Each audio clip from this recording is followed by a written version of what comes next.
Mumbai Indians के कप्तान के बारे में बात आपसे करना बनता है, क्योंकि मुंबई इंडियंस कप्तान जो हार्दिक पांड्या हैं उनकी एक क्लिप वायरल हो रही है जहां पर आपका मेंशन हुआ है। उन्होंने आपको आपका फेवरेट क्रिकेटर बोला है। हार्दिक पांड्या से पूछा गया अभी रिसेंटली अवार्ड फंक्शन में, पूरे हिंदुस्तान भर में दुनिया भर में लोग शेयर कर रहे हैं कि भैया वसीम जाफर फेवरेट है हार्दिक पांड्या के, और लोग ऐसे ऐसे क्लिप भी डाल रहे हैं कि भैया आज की जनरेशन को वसीम जाफर के बारे में मालूम नहीं, रिकॉर्ड शेयर कर रहे हैं आपका। हार्दिक को आपने फर्स्ट टाइम कब देखा था and what were your first impression? Hardik को actually it's first of all it's very nice of him कि उन्होंने मेरा नाम लिया है। ऑब्वियसली आप एक्सपेक्ट करते हो कि बहुत कोई बड़े प्लेयर का नाम लेंगे जो इंटरनेशनल स्टेज पे बहुत भाई पढ़े रहे वही जिसने 100 टेस्ट मैच खेला है, जिसने 10 रन प्लस रन बनाए हैं, तो यू एक्सपेक्ट समबडी कि वो उनका नाम ले, बट नाइस ऑफ हिम। हाँ राइट।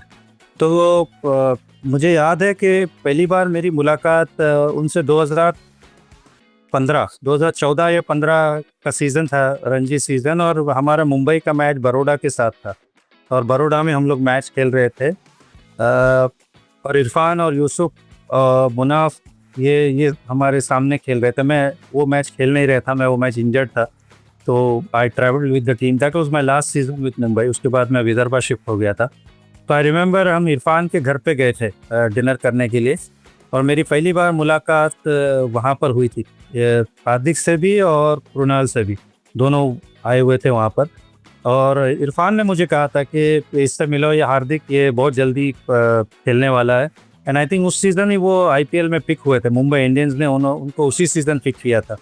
तो इरफान ने मुझे कहा था कि ये आपका बहुत बड़ा फ़ैन है, बहुत आपको मानता है। And he himself Hardik said के मैं आपकी बैटिंग बहुत देखता हूँ और मुझे बहुत आपका खेलने का अंदाज़ पसंद है। तो that was the first time I remember कि इरफान के घर पे हम मिले थे, हार्दिक और कुणाल को, and that was the time he started. वो मैच में भी उन्होंने शायद कुछ रन बनाए थे। He couldn't ball because he was injured, but I think 50 plus run बनाए थे। So that was very nice of him because मुझे याद है इस बार भी उन्होंने कहा, इससे पहले भी शायद कहीं उनसे पूछा गया था, तब भी उन्होंने मेरा नाम लिया था। तो it's very nice of him कि वो अभी भी इतने बड़े लोगों के सामने, इतने बड़े स्टार्स के सामने वो मेरा नाम लेते हैं, और उसी वजह से शायद इतना न्यूज़ बन गया है कि ये वसीम जाफर है कौन। क्योंकि बाकी सारे नाम तो बहुत लोग सुनते हैं, बट वसीम जाफर शायद लोगों को इतना मतलब याद नहीं होगा, क्योंकि वो मेरी शायद ज़्यादा पहचान फर्स्ट क्लास क्रिकेट से है, रणजी ट्रॉफी से है। मैंने खेले हैं 30-32 मैच इंडिया के लिए, बट मेरी ऐसा लगता है कि पहचान ज़्यादा थोड़ी फर्स्ट क्लास क्रिकेट में ज़्यादा है। तो it's very nice of him to say that on that stage. Hardik एक समय टेस्ट मैचेस भी खेलते थे वसीम भाई। डू यू थिंक उनकी बॉडी उस लायक नहीं बची थी, और do you miss him in test cricket? क्योंकि जिस तरह की पेडिग्री ऑफ ऑलराउंडर था वो, बैट से बॉलिंग भी, मैचेस में इंग्लैंड में भी जिताया test matches, I think ball से भी क्या बॉलिंग करी थी। तो क्या बॉडी ने साथ नहीं दिया? अदरवाइज लगता था ये टेस्ट मैचेस में भी खेल सकता था लंबे समय इंडिया के लिए, वो पेडिग्री थी इसके पास। नहीं, वो पेडिग्री तो उन्होंने दिखाई भी थी। He's somebody who's got 100 in Test cricket and he's also got 5 wickets. England में एक 6 विकेट का हॉल लिया था, वो टेस्ट मैच इंडिया ने जीता था।